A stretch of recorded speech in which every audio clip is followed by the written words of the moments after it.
By now, most of you are probably pretty familiar with the Maslach Burnout Inventory. It's a survey that was created in the 70s by researcher Christina Maslach and it's become pretty much the gold standard for measuring occupational burnout. What you're probably not as familiar with is what's called the Areas of Work Life Survey, created by Michael Leitner. Now, 20 years ago, these two researchers wrote a book together called The Truth About Burnout: How Organizations Contribute to Workplace Burnout. And it's a great book. It talks about the 6 areas of work environment, and when they're scored low, burnout levels go up. Now, since then, 20 years ago, Leitner and Maslach have combined their research efforts to find out how these two things interrelate: workplace environment and burnout. The areas of work life survey are really pretty obvious. When you get down to them, they don't need much explanation. They are workload, control, reward, community, fairness, and values.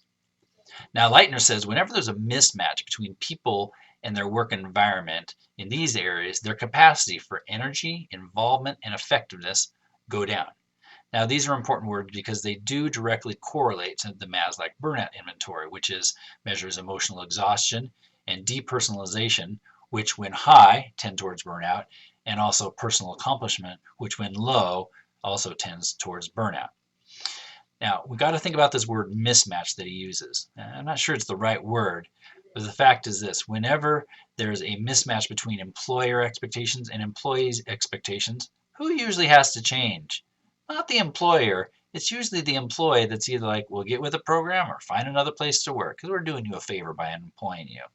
And I think that's part of the problem when we think about physician burnout and how to address it is so far it's always been about, well, if you have a problem with burnout, let's figure out how to help make you more resilient, how to increase your energy levels rather than trying to reduce the things that cause burnout in the first place. And this is part of the revolution in how we need to address this issue.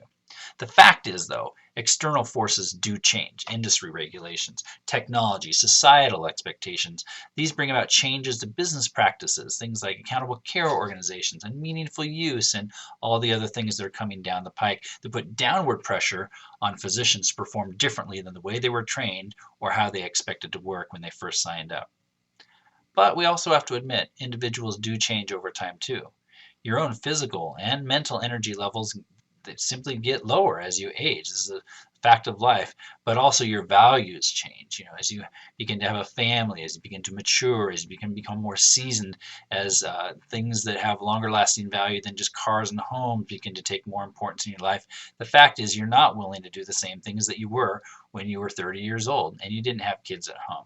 So in the next episode, let's talk about these 6 areas of the work life that affect energy levels.